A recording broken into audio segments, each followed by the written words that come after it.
ابھی کچھ ہی دیر پہلے میری ساس کا فون بند ہوا تھا۔ وہ کہنے لگی کہ حماد یہاں شہر پہنچ جائے گا، اس کی نوکری شہر میں لگی ہے۔ یہ سن کر میں کچھ حیران سی ہوئی تھی، کیونکہ میں اکیلی اس چھوٹے سے فلیٹ میں رہتی تھی اور میرا شوہر فرمان دوسرے ملک میں نوکری کے لیے گیا ہوا تھا۔ میں شہر میں رہنا ہی نہیں چاہتی تھی، کیونکہ میں گاؤں سے ہی آئی تھی۔ فرمان کی نوکری پہلے شہر میں تھی، شادی ہوتے ہی مجھے وہ شہر لے آیا، لیکن پھر اس کی کمپنی والوں نے اسے دوسرے ملک میں بھیج دیا۔ میں نے اسے بہت کہا کہ وہ مجھے گاؤں میں واپس بھیج دے، میں اپنے مائکے میں رہ لوں گی اور سسرال بھی گاؤں میں ہی ہے، لیکن وہ کہنے لگا کہ تم میرے اسی فلیٹ میں رہو گی۔ پچھلے 3 مہینے سے میں اکیلی ہی فلیٹ میں رہ رہی تھی۔ اب تو میری آس پاس کے بہت سے لوگوں سے جان پہچان ہو گئی تھی، دل بھی لگ چکا تھا، لیکن دیور کے آنے کا سن کر میں پریشان تھی۔ اگر میرا شوہر یہاں پر ہوتا تو مجھے فکر نہ ہوتی، لیکن دیور کا یہاں میرے ساتھ اکیلے رہنا مجھے کچھ صحیح نہیں لگ رہا تھا، لیکن میں اپنی ساس کو منع بھی نہیں کر سکتی تھی۔ رات کو جب فرمان کا فون آیا تو میں نے اپنی ساس کی بات انہیں بتا دی۔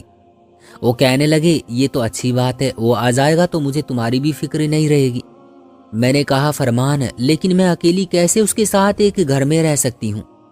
میری بات سن کر وہ ہتے سے اکھڑ گیا، کہنے لگا کیا مطلب ہے تمہارا؟ وہ بھائی ہے میرا، تمہیں اس سے کیا خطرہ ہو سکتا ہے؟ جس غضب ناک لہجے سے اس نے مجھے کہا تھا، میں آگے سے کچھ بول نہیں پائی۔ شاید اس کی وجہ یہ تھی کہ مجھے حماد شروع سے ہی ناپسند تھا۔ فرمان اور ہم دونوں ہی میری دور کی خالہ کے بیٹے تھے، میں ان کو زیادہ تو نہیں جانتی تھی، لیکن جب بھی برادری میں کسی کی شادی ہوتی تو سبھی اکٹھے ہوتے تھے۔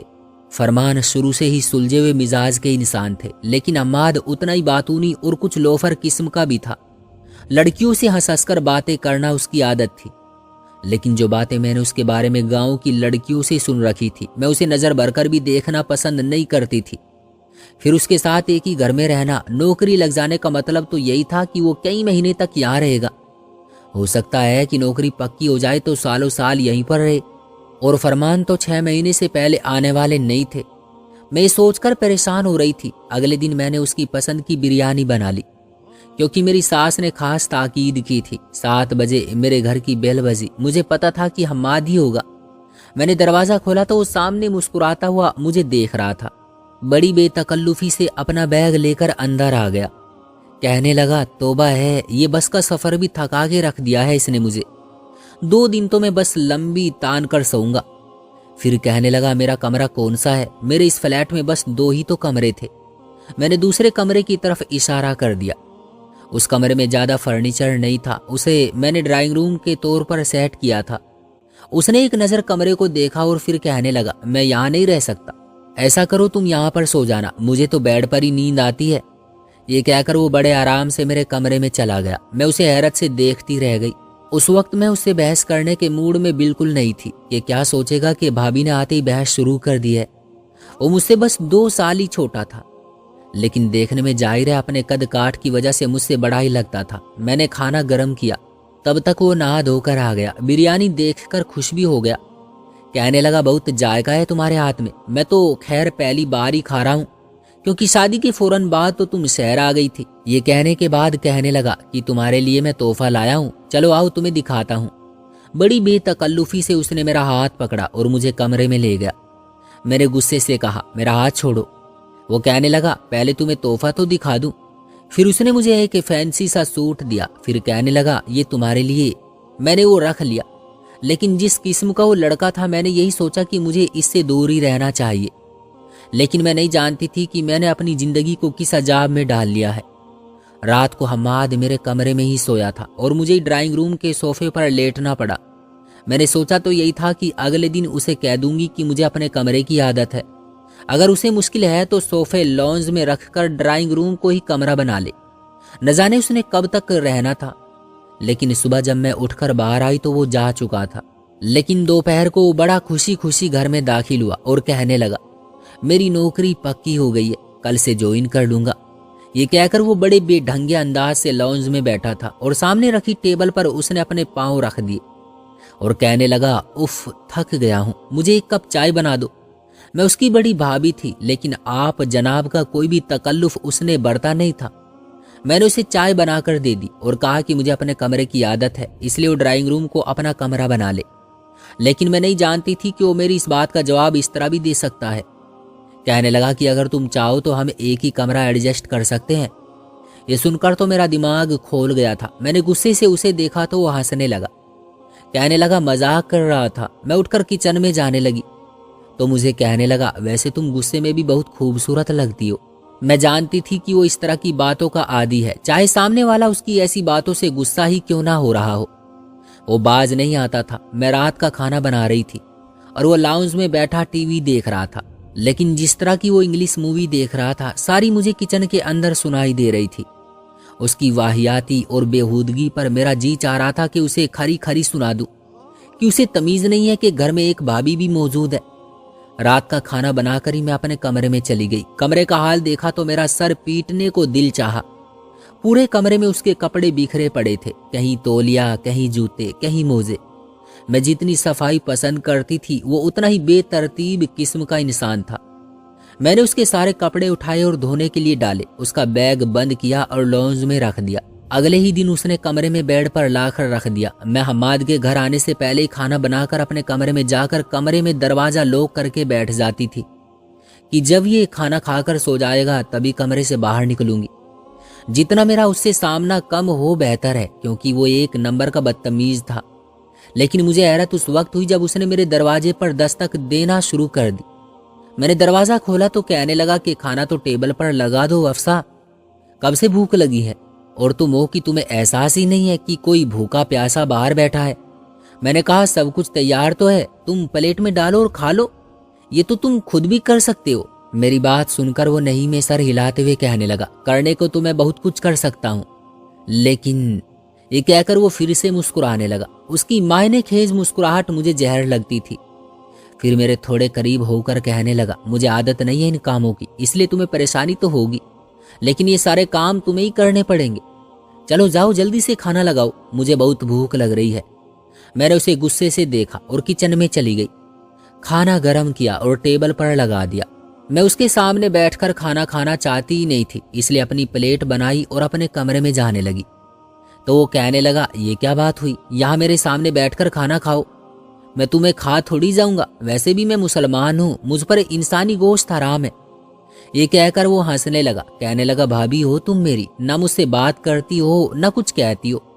मैं तो बहुत बोर हो चुका हूँ। मुझे तो लगता है कि फरमान भाई भी इसलिए ही भाग गया क्योंकि तुम उसके साथ भी ऐसा ही रवैया रखती होगी, तभी तो जान छुड़ा कर गया है तुमसे।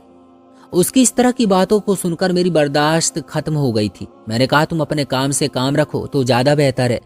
तुम्हें खाना मिल रहा है ना, बस वो खाया करो। मैं कहाँ बैठी हूँ, क्या करती हूँ, क्या नहीं करती, इससे तुम्हारा कोई ताल्लुक नहीं है। मुझे गुस्से से बोलते हुए देखकर वो मुस्कुराया था। कहने लगा, यूं बात मत किया करो, गुस्से में तुम और ज्यादा अच्छी लगने लगती हो। हाय काश के फरमान की जगह मैं होता। तो उसकी बात सुनकर मुझे आग सी लग गई थी। मैंने कहा, तुम्हें शर्म नहीं आती इस तरह की बातें करते हुए?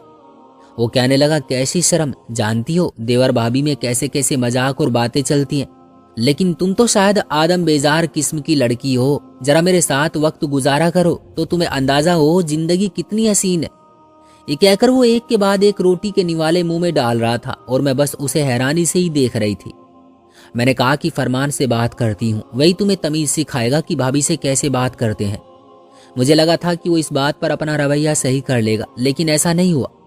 उसे तो जैसे किसी बात की परवाह तक नहीं थी। मैं फोन पर फरमान को हम्माद के बारे में सब कुछ बताती थी कि वो किस तरह की बातें मेरे साथ करता है, लेकिन फरमान अजीब इंसान था।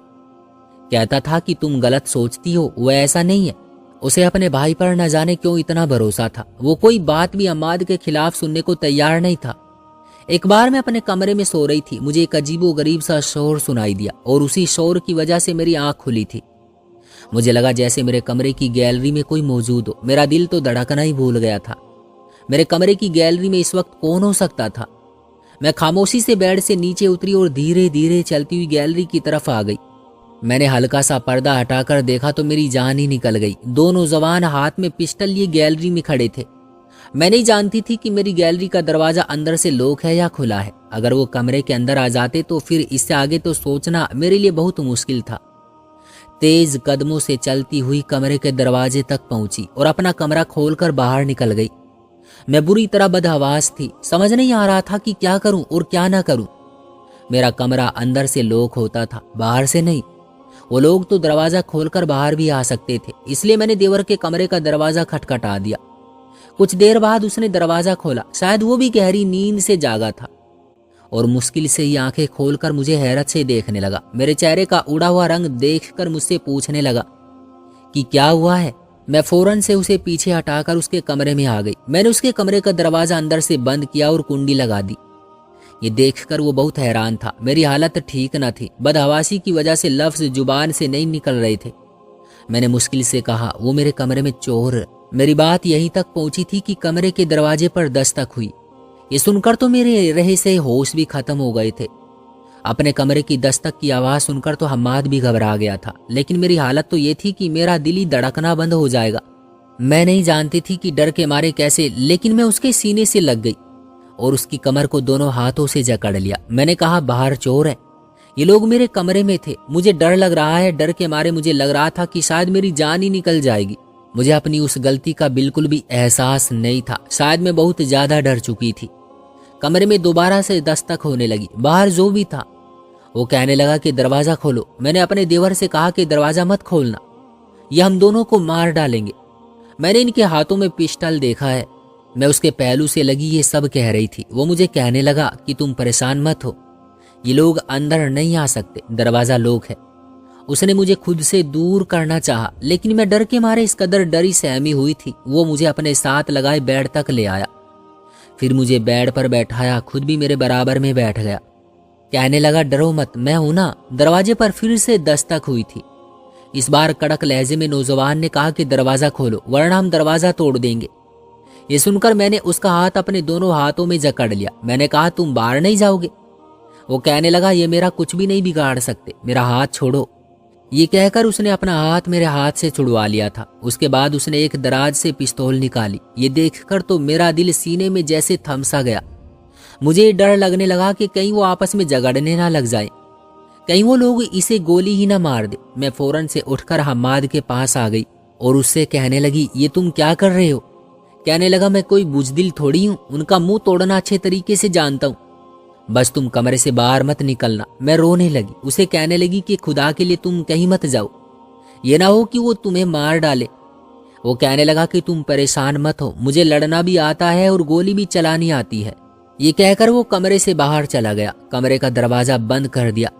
फिर मुझे बाहर बहस की और चीखों पुकार की आवाजें आने लगी। वो लोग जैसे लड़ रहे थे और मेरा दिल ऐसा था कि जैसे किसी बेलगाम घोड़े की तरह से भाग रहा हो। मेरे होंठ सफेद पड़ चुके थे, मेरी रंगत फीकी पड़ चुकी थी। मैं दोनों मुट्ठियां बीचे बेड पर बैठी थी और बुरी तरह से कांप रही थी कि अगर हम्माद को कुछ हो गया तो वो लोग मेरे साथ क्या करेंगे। डर के मारे मेरी हालत खराब होने लगी थी। मुझे लगा मेरा दम घुट रहा है। मैंने जानती थी कि कब और कैसे, लेकिन मैं होश की दुनिया में नहीं रही थी। शायद डर के मारे मैं बेहोश हो चुकी थी। मेरी आंख चिड़ियों के चहचाने से खुली थी। एकदम ही मैं उठकर बैठी तो देखा कि मैं हम्माद के बिस्तर पर लेटी हुई थी। मेरे बाल भी खुले और बिखरे हुए थे, लेकिन मैं अकेली उसके कमरे में थी। एकदम तो मुझे ये समझ नहीं आया कि मैं उसके कमरे में आई कैसे, लेकिन फिर रात का गुजरा वाकया मुझे याद आने लगा। मेरे होश उड़ गए थे। मुझे तो ये तक नहीं पता था कि बाहर हुआ क्या था।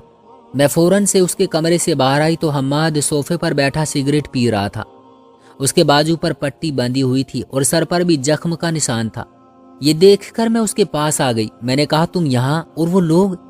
कहने लगा, उनको पुलिस ने पकड़ लिया है, वो पुलिस के हिरासत में है। ये कहकर वो मुझसे नजरें चुराने लगा था। मैंने कहा कि तुम्हारे बाजू पर क्या हुआ है? वो कहने लगा कि लड़ाई के बीच उन लोगों ने मुझ पर गोली चलाई थी, लेकिन वो मेरे बाजू को छूकर गुजरी थी, इसलिए मैं हॉस्पिटल में पट्टी करवा कर आ गया था। तुम शायद बेहोश हो गई थी, इसलिए तुम्हें किसी चीज की खबर नहीं। हम्माद को मैं जैसा समझती थी वो वैसा नहीं था, और अब तो वो काफी संजीदा सा हो गया था। मुझसे ज्यादा बात भी नहीं करता था। पता नहीं क्यों, लेकिन वो बहुत ज्यादा सिगरेट पीने लगा था। मैं उसके सामने खाना रखती तो वो किसी गहरी सोच में गुम रहता था। इस बात को 1 महीना ही गुजरा था कि मेरी तबीयत खराब सी होने लगी। मुझे हम्माद ही डॉक्टर के पास लेकर गया था, लेकिन मैं डॉक्टर के कमरे में अकेली ही गई थी। उसने कुछ टेस्ट लिख कर दिए। उसकी रिपोर्ट भी फौरन आ गई थी, लेकिन जैसी वो रिपोर्ट आई उसने मेरे होश उड़ा दिए। वो डॉक्टर कहने लगी कि मैं उम्मीद से हूँ। ये सुनकर तो मैं चकरा कर रह गई थी। इसका मतलब हम्माद ने मेरे साथ बदकारी की थी, मगर कब और कैसे मुझे तो बिल्कुल याद नहीं आ रहा था। मेरा दिमाग बिल्कुल खाली था। मैं सोच सोच कर परेशान थी कि उसने मेरे साथ ऐसा कब किया, क्योंकि ना तो मैं किसी नशे वाली दवा को ले रही थी और ना ही मुझे कोई ऐसी नशा आवर चीज उसने खिलाई थी। फिर मैं उम्मीद से मुझे याद आने लगा कि जिस दिन डाकू आए थे मैं बेहोश हो गई थी, और उसके बाद से हम्माद का रवैया भी बिल्कुल बदल गया था। वो खोया खोया रहने लगा था, संजीदा सा हो गया था। कहीं उसी रात उसने मेरे साथ, इस सोच ने तो मेरे होश गुम किए थे। उसने मेरी बेहोशी का नाजायज फायदा उठाया था, वो भी ऐसे वक्त में। मैंने अपने बहते आंसू पूछे और डॉक्टर के कमरे से बाहर आ गई। वो सामने ही बैठा था। मुझे देखकर वो मेरे पास आ गया। वो कहने लगा, क्या हुआ, डॉक्टर क्या कह रही है? मैं उसे क्या जवाब देती? मैंने उसे कुछ नहीं कहा। मैंने सोचा था कि घर जाकर उससे पूछूंगी कि उसने मेरे साथ ऐसा क्यों किया। मैं उसके भाई की बीवी थी, उसे शर्म आनी चाहिए थी ऐसा सब कुछ करते हुए। लेकिन घर जाकर तो मेरे होश ही उड़ गए। सामने ही फरमान खड़े थे, मुस्कुरा रहे थे। कहने लगे, कैसा लगा मेरा सरप्राइज? उन्हें देखकर मेरा तो दिल धक से रह गया था। लेकिन मैंने देखा कि हम्माद भी कुछ घबराया हुआ सा था। मैं फरमान के पास चली गई। उस वक्त मैं इस कदर परेशान हो चुकी थी कि मुझे समझ नहीं आ रहा था कि मैं क्या करूं। मैं फरमान के साथ लगकर रोने लगी। मैं उन्हें कैसे बताऊं कि उनके भाई ने मुझे बर्बाद कर दिया। मैं तो मुश्किल वक्त में उसके पास इसलिए गई थी कि मुझे लगा था कि वो मुझे पनाह देगा, लेकिन मैं नहीं जानती थी कि वो मुझे बर्बाद करके रख देगा। फरमान मेरा सर सहलाने लगे। मैं आ तो गया हूँ, तुम्हें तो खुश होना चाहिए, रो क्यों रही हो? थोड़ी देर में हम्माद भी फरमान के करीब आ गया, लेकिन उसके बाद जो हरकत उसने की, मैं हैरान सी रह गई थी। उसने मेरा बाजू पकड़ा और एक झटके से मुझे फरमान से अलग किया था। ये देखकर फरमान भी हैरान थे। वो मुझे फरमान से पीछे करके कहने लगा, दूर रहो इससे। हम्माद का लहजा बेहद सख्त था। फरमान के माथे पर तेवरी चढ़ी थी। कहने लगे, ये क्या बदतमीजी है जो तुम कर रहे हो? इसके बाद जो राज हम्माद ने खोला, मेरी तो पैरों तले से जमीन निकल गई। कहने लगा, तुम अच्छी तरह से जानते हो मैं क्या कर रहा हूँ। ये मेरी बीवी है, तुम्हारी नहीं है। याद है ना कि निकाह के वक्त सहरे में मैं बैठा था, तुम नहीं। निकाह कबूल मैंने किया था, तुमने नहीं। यह अलग बात है कि मैंने ये सब तुम्हारे कहने पर किया था, क्योंकि तुम्हें अफसा पसंद नहीं थी। तुम दूसरे शहर जाना चाहते थे और वहीं की एक लड़की तुम्हें पसंद थी, जिसकी खातिर हिंदुस्तान छोड़कर तुम वहां गए थे। यही कहा था ना तुमने कि वक्ती तौर पर मैं अफसा से निकाह कर लूंगा, क्योंकि तुम वापस नहीं लौटोगे, और जैसे ही कुछ साल गुजरेंगे तो अफसा को तलाक दे दोगे। ये ड्रामा भी खत्म हो जाएगा और अफसा मेरे निकाह में रहेगी। मैं चाहूं तो बाद में अफसा से सबके सामने शादी कर लूं। मुझे ये बताओ कि तुम वापस क्यों आए हो? मैं तो ये सुनकर अपना गम भुला बैठी थी। ये सब मैं क्या सुन रही थी? फरमान कहने लगा कि मुझे उस लड़की ने धोखा दिया है। मैं वापस लौट आया हूँ, इसलिए तुम अफसा को तलाक दे दो, मैं इससे निकाह कर लूंगा। ये सुनकर मुझे लगा जैसे मैं कोई खिलौना हूँ। मैंने कहा, मुझे बताइए कौन सा खेल खेला है आप दोनों भाइयों ने मेरे साथ? एक दुनिया के सामने मुझसे शादी करता है क्योंकि उसकी माँ ने बचपन से ही मुझे उसके नाम के साथ बांध रखा था, और फिर मुझे बिना छुए ही इंतजार का कहकर दूसरे मुल्क चला जाता है। फिर दूसरा भाई आकर मेरे साथ वक्त गुजारता है, बिना मुझे बताए मेरे साथ रिश्ता बनाता है। मैं तो परेशान थी कि न जाने देवर की बदकारी अपने जिस्म में लिए अस्पताल से वापस आई हूँ, लेकिन मुझे नहीं पता था कि मेरे साथ कौन सा घिनौना खेल खेला गया है। ये बात सुनकर तो हम्माद और फरमान दोनों ही हैरान हुए थे। मैं फूट फूट कर रोने लगी। मैंने अपने पर्स से रिपोर्ट निकालकर उन दोनों के मुंह पर मार दी। फरमान कहने लगा कि ये तुमने क्या किया है, तुम्हें शर्म नहीं आई? फरमान का लहजा बुलंद था। हम्माद कहने लगा कि ये मेरी बीवी है, इसलिए मुझे अपने किए किसी काम पर कोई अफसोस नहीं है। ये कहकर उसने मेरा हाथ पकड़ा और घर से बाहर ले गया। मैंने कहा, मेरा हाथ छोड़ो, मुझे तुम्हारे साथ भी नहीं रहना। तुमने मुझसे धोखे से निकाह किया और मेरी बेहोशी का नाजायज फायदा उठाया है। उसने मेरी कोई बात नहीं सुनी और मुझे गांव ले गया। मेरा ख्याल भी रखता रहा, लेकिन 9 महीने बाद जब मेरे घर बच्चा पैदा हुआ तो एक डीएनए की रिपोर्ट उसने मेरे सामने रख दी, जिससे ये साबित हुआ था कि ये बच्चा उसका नहीं है।